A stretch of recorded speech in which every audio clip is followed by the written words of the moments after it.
I now call to order the Planning Commission meeting for Goochland County for June the 17th, 2025. Madam Clerk, do we have a quorum this evening? Yes, sir, Mr. Cosby, we have a quorum. Thank you very much. We will now stand for the Pledge of Allegiance of the flag and the invocation led by Mr. McLaughlin.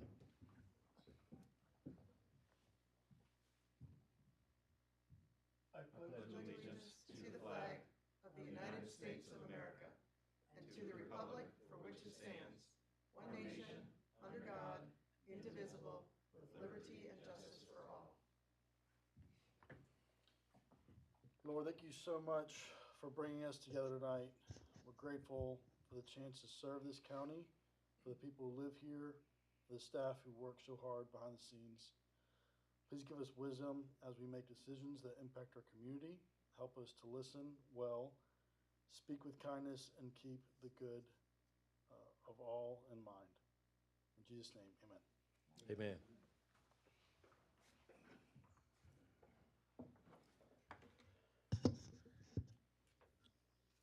We'll now have the approval of the minutes of the Planning Commission meeting, the regular meeting that was held in May, on May the 15th, 2025. Has everyone had the opportunity to read the minutes from May 15, 2025? I have, Mr. Chairman, and I recommend approval for that. We have a motion, and Madam Clerk, can we do a roll call, please? Can we get a second for that motion? Oh, I apologize. Could I have a second? Yep. All right. It's been properly moved in second. Now can we have a roll call? Yes, sir. Mr. McLaughlin, Aye. Ms. Kowalski, Aye. Mr. Cosby, Aye. Mr. Patuk. Aye. Thank you. Our next item this evening is director's reports and announcements, and Ms. Sherry will provide the director report. Thank you, Ms. Parker, members of the commission. In my report this evening, I will share with you the upcoming planning and zoning public hearings for the month of July for the Board of Supervisors as well as the Planning Commission, and then run through the next couple weeks worth of community meetings that are currently scheduled. At the July 1st Board of Supervisors meeting, there will be one public hearing. It is in District 4. There is an application by Markel Eagle Advisors, LLC. The project name is Highfield. They are requesting to rezone a property on Rockville Road to residential plan unit development to develop a 138-lot subdivision. At the July 17th Planning Commission meeting, there will be two public hearings as well as one action item. In District 3, there's an application by Big Daddy's Oilville Land Holdings Corporation, LLC. This is a request of a proffer amendment to reduce the screening requirements for a single property in Old Dominion Industrial Park.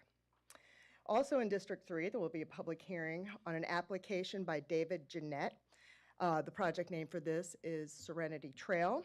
They are proposing to rezone a property on Maidens Road from to residential preservation to develop a 24-lot subdivision.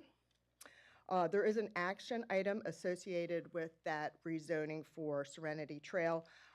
The subdivision ordinance has certain fire protection requirements. They are looking for an exception to the fire protection requirements in lieu of some other fire protection. Okay. So as you can see, we have a number of community meetings being held over the next 2 weeks. There is in District 4, there's an application by Goochland County Board of Supervisors. This is an application to amend proffers regarding access for lots that are located on Pondview Lane. That will be held on Monday, June 23rd at 6 p.m., and that will be located in room 270 of the admin building. In District 1, there's an application by R&R Remedying. This is a renewal of a conditional use permit for a mining activity. This will be, the community meeting will be held on the 24th of June at 7 p.m.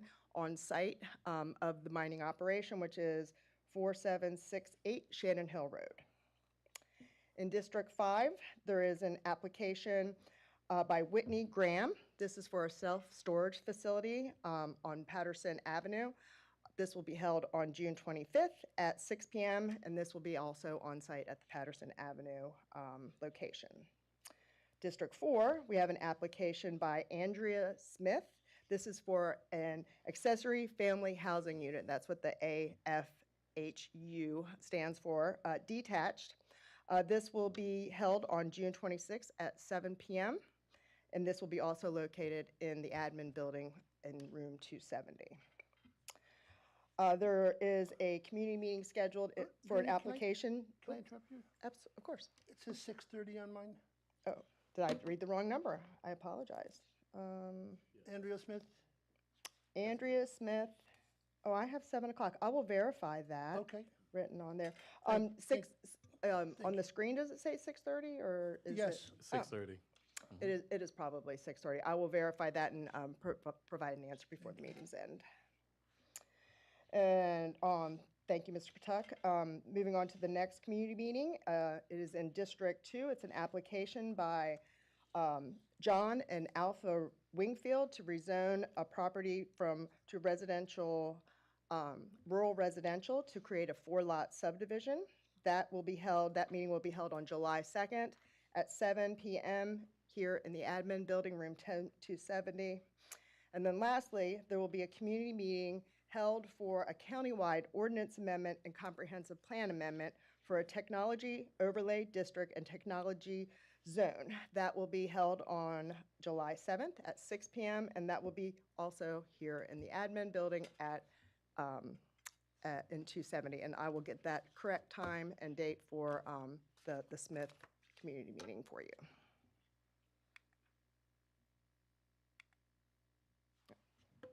Thank you. You.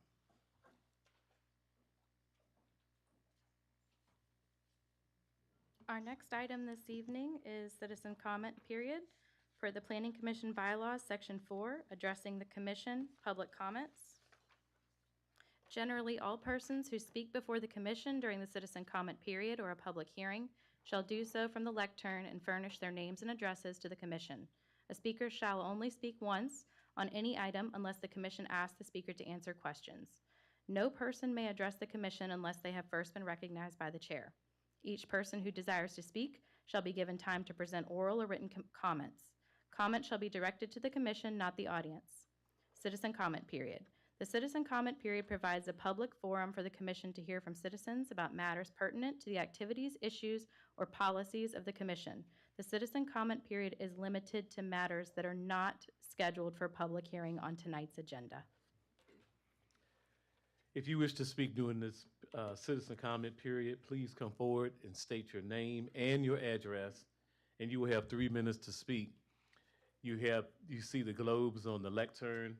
The green light indicates that you can start. The yellow light indicates that you have 1 minute remaining, and the red light indicates that your time is over.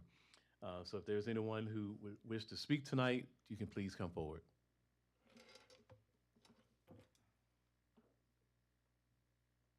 Seeing none, citizen comment period is closed. We have no unfinished business and no new business. Madam Clerk, do we have any requests to defer? We have no request to defer, additions, deletions, or changes to the order of the public hearings. Our first public hearing item tonight is in District 4, CU 2025-1, application by Travis W. Johnson, requesting a conditional use permit CUP for short-term rental unhosted on 4.01 acres at 207 Echo Meadows Road on tax map number 4735030. The property is zoned agricultural limited A2. The CUP is required by County Zoning Ordinance Section 15112 in accordance with Section 15285G. The comprehensive plan designates this area as rural enhancement area. Thank you, Ms. Parker. Good evening, Mr. Chairman, members of the commission. For the record, my name is Ben Ellis. I'm a planner with the county. Before you is an application by Travis Johnson for a conditional use permit for a short-term rental unhosted. The property is located on about 4 acres at 207 Echo Meadows Road in District 4. The map on the left shows the general vicinity of the property within the county. The map on the right shows the property outlined in red. The property, as well as its the surrounding properties exhibit a rural character. Property and the adjacent properties are zoned A2 Agricultural Limited, and the comprehensive plan designates this property and the surrounding area as rural enhancement area. The applicant has requested approval for a short-term rental unhosted. A short-term rental unhosted is defined as a dwelling where a portion of or the entire dwelling is used for sleeping or lodging for transient renters, which is rented for less than 30 consecutive days in exchange for a charge. Occupancy is limited by the number of occupants allowed by the septic system permit, but cannot exceed 10. The structure was approved as a detached garage in 2023 with walk-up storage, but remains unfinished. The building's septic system recently received health department approval, and it shares capacity with the primary dwelling's septic system. Before you is a conceptual plan for the application. It is also the approved site plan for the structure's original building permit application in 2023. The applicant's residence can be found in the middle of the site plan, located right here. And the structure that is to be used as a short-term rental is located at the top of the site plan right here. With the currently proposed conditions, the proposed use is in compliance with the comprehensive plan. The applicant held a community meeting on site on April 9th. 5 citizens attended, as well as Planning Commissioner Kemmerly. There was discussion of who might rent the dwelling, the length of the stay, advertising, current status of the building, how a second dwelling is approved by the county, what qualifies as a short-term rental, and whether the property owners would stay on the property while the dwelling was rented. Staff has proposed our standard conditions for this use, though some of the language has been modified to address the shared septic system. First, the use is for short-term rental unhosted. Condition 2 relates to the maximum overnight occupancy. Occupancy for this use is based on the lesser of the septic capacity, or 10 people. Given this, Condition 3 allows for changes to the occupancy up to 10 people if upgrades to the septic capacity are approved. Condition 4 and 5 relate to public safety. Condition 6, 7, as well as Condition 9 relate to the use of the property by guests of the short-term rental. Condition 8 governs the structure hosting the short-term rental. Condition 10 requires the applicant to provide notice to the guests of these conditions. Staff has proposed an expiration period of 5 years as is standard. And lastly, staff has included our standard transfer and lease language. At this time, I'd be happy to answer any questions from the commission. Thank you, Ben. You had a slide here on the community meeting and what was discussed. Yes, sir. Can you give us a little insight of what those discussions had? Yes, several members of the public came interested in the request and learning more. They were curious of who might rent the dwelling as a short-term rental, what kind of business plan the applicant was proposing, and as well as, not many people have 2 dwellings on their property, limited for certain purposes or not. And there was some discussion of how the county approves that and the process of approving that. Were they mostly approving or disapproving? They were curious, and I believe the applicant answered their questions appropriately and provided Thank you. appropriate answers. Thank you. A question, what is the actual size of the proposed property? I know it said that there's a structure and then a storage above that, so what's the actual size of the structure? And what is the storage going to be used for, since the storage was actually pointed out in your presentation?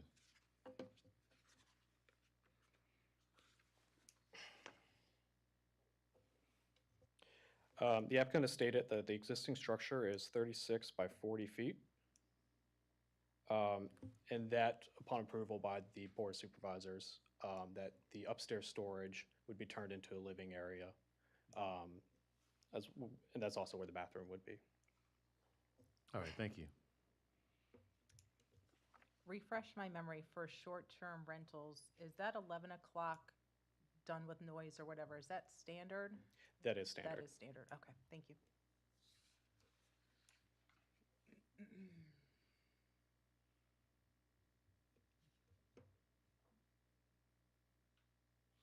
Any other questions? Nope. Thank you, Mr. Ellis. Thank you.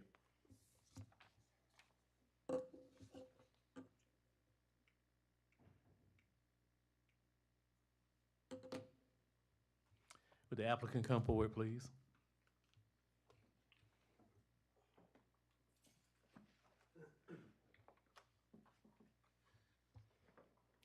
Yes. State your name and address. Travis W. Johnson, Your address, sir. 207 Echo Meadows Road, Rockville, Virginia, 23146. Thank you, sir. You just tell us whatever you would like. Yeah, I mean, I Would like think to he tell us pretty about much- the project. Yeah, I think he pretty much covered everything. You know, I don't know if I have anything other, to add to it, really. Okay. Yeah, Thank you. thank you. Quick question, though, before you leave. Sorry, sir. Yeah. So you do plan on being at the property when it is rented? Yes, I am. Okay, Yep. okay, thank you. Were there any other questions from the commission? Yes, not? Thank you, sir. Do I hear a motion? I move that the commission you- recommend approval. You want to open a Uh-oh. public hearing? I apologize. I'm moving fast tonight. Then we'll have the public comment period, the public hearing period. If there's anyone who wishes to speak, you have, you can come forward and state your name, your address, and you'll have 3 minutes to speak. The green light, again, indicates that you can start. The yellow light indicates you have 1 minute, and the red light indicates that your time has extinguished. Is there anyone who wanted to come forward to speak either for or against the project? Seeing none, the public comment period is closed. I move that the commission recommend approval of conditional use permit CU 2025-00002, subject to the imposed conditions as presented. I second. It's been properly moved and seconded. Can we have a roll call vote, please? Yes, sir. Mr. Patek? Aye. Mr. Cosby? Aye. Ms. Kowalski? Aye. Mr. McLaughlin? Aye. The motion to recommend approval passes on a 4-0 vote. This case is tentatively scheduled to be heard by the Board of Supervisors on August 5th, 2025. It moves forward with a recommendation of approval from the Planning Commission. Our final public hearing item this evening is in District 5, CU 2025-2, application by Benedictine Society of Virginia, requesting to amend conditional use permit CUP case CU 2023-5 to increase the maximum occupancy limits for the combined uses on 50.045 acres at 12829 River Road on tax map number 661-020. The property is zoned agricultural limited A2 and residential limited R1. The CUP is required by County Zoning Ordinance, Section 15112 and Section 15152. The comprehensive plan designates this area as semi-public and single-family residential medium density. Thank you, Ms. Parker. Good evening, Chairman Cosby. Good evening, Commissioners. My name is Adam Barber. Good evening. I recently started with Goochland County Planning and Zoning Team, and it's just a pleasure to be here tonight to present this project. I'll be presenting for Ray Cash, the case manager, who unfortunately wasn't able to attend tonight due to a family issue. The hearing tonight involves a request submitted by the Benedictine Society of Virginia to amend conditions related to the permit approval associated with a roughly 50-acre property at 12829 River Road in District 5. The vicinity map on the left in white shows the location of the subject property and the general area of the property with the red circle down towards the southeast portion of the county.